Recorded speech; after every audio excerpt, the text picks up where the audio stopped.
the price of every strand. They say every strand of hair carries a piece of your soul. Collect every hair, every strand, the stranger had said. And I will pay you more than gold. For nearly 2 years, Daniel had been running his humble barbershop in Makola town, a small but bustling community on the outskirts of Kodori city. Business was slow. His tiled floors shone, the mirrors were spotless, and his clippers sharp, but customers rarely came. Newer, flashier salons had taken over the streets. Bills piled up. Rent was overdue. His landlord had already threatened to seal the shop if payment didn't come soon. Most days, Daniel sat in his worn-out chair, scrolling aimlessly through his phone, praying for 1 or 2 customers. One scorching afternoon, as he dozed off, the glass door creaked open. A tall man stepped inside, dressed in a spotless white agbada and a neatly wrapped turban. His perfume filled the air, rich and suffocating. In his hand, he carried a small leather briefcase. His presence alone made the air feel heavier. "Good afternoon," the man said in a deep, commanding tone. "Good afternoon, sir." "Please sit down," Daniel replied nervously, springing to his feet. The man sat and gazed around the small shop as though studying every inch. Finally, he spoke. "My name is Chief Abdul Karim. I don't need a haircut.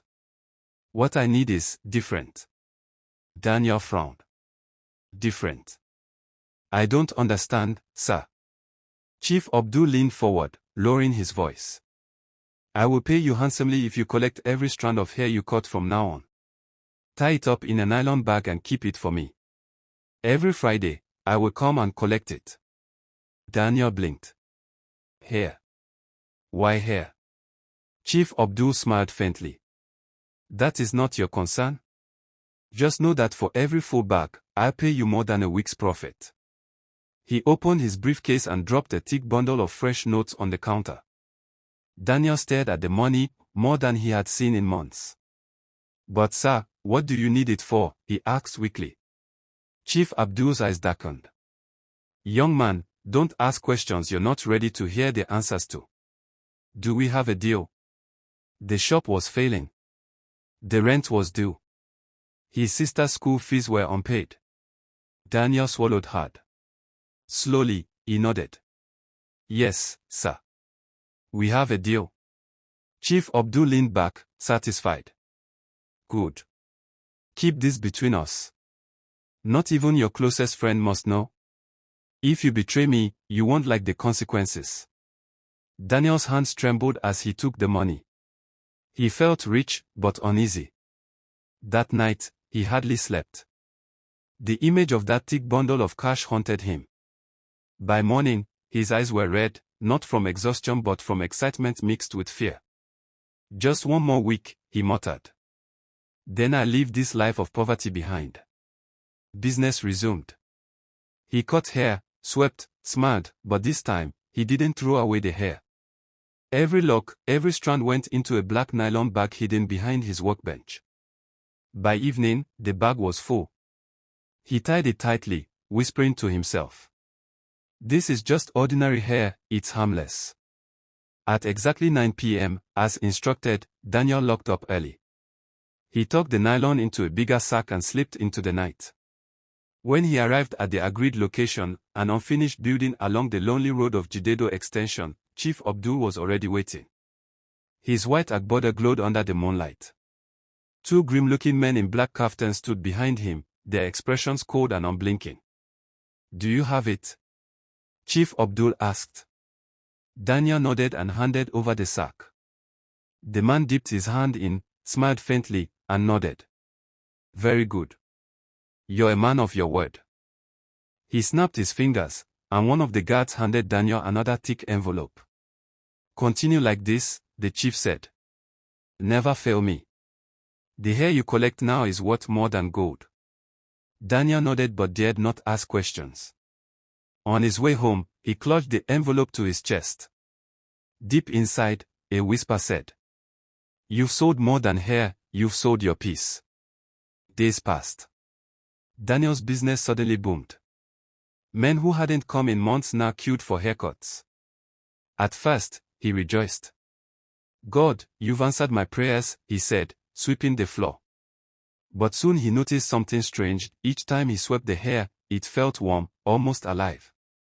One afternoon, as he cut a banker's hair, Tomowa, a regular customer, the man received a call mid-haircut. His face went pale. My sister just collapsed at work, no warning. Tomowa gasped, rushing out. Daniel froze.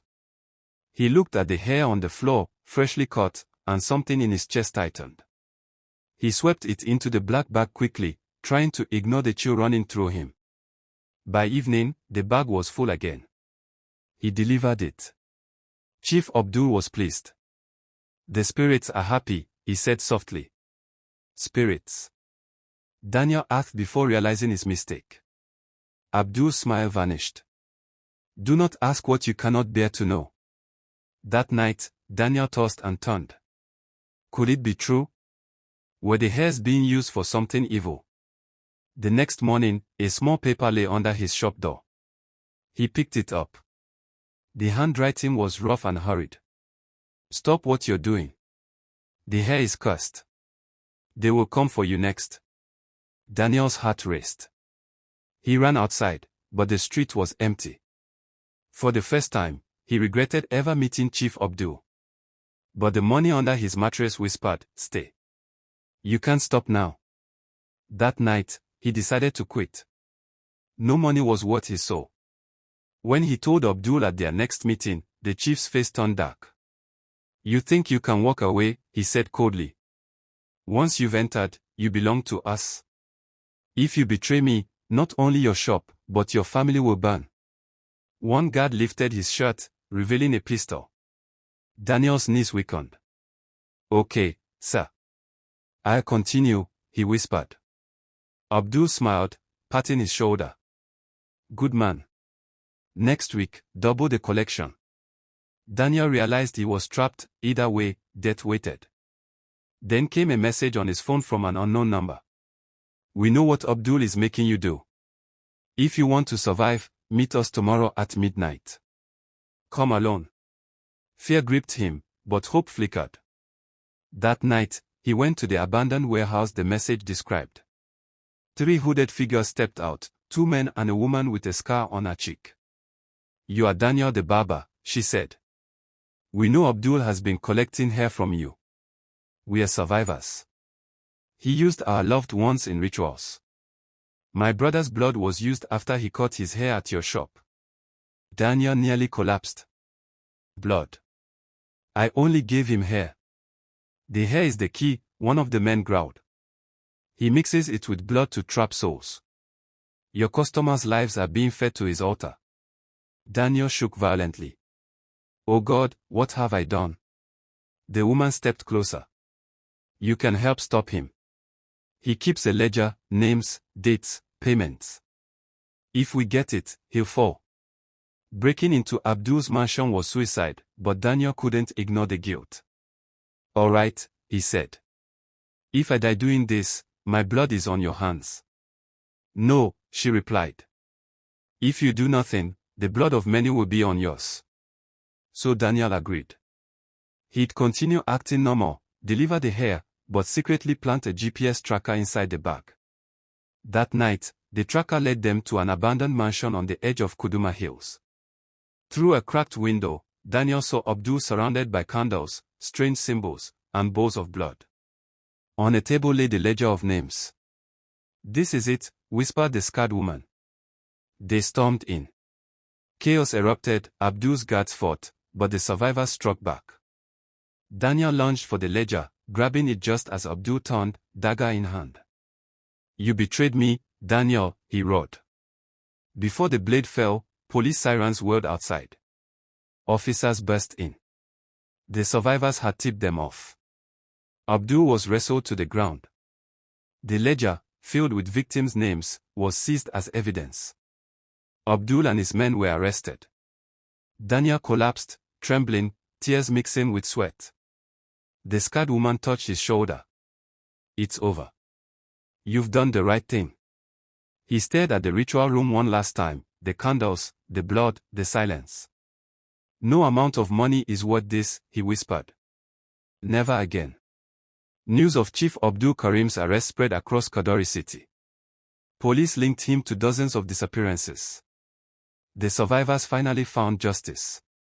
As for Daniel, he returned to cutting hair, not for riches, but with peace in his heart. His shop wasn't full of wealth, but it was full of laughter and life. And that was enough. Moral lesson. Greed may promise gold, but it always collects a price far heavier than money. True prosperity comes from patience, honesty, and peace. When your hands are clean, your blessings flow without blood. May your labor bring light, not darkness, and may you never trade your soul for nothing. Thanks for watching. Please subscribe to my YouTube channel for more African story.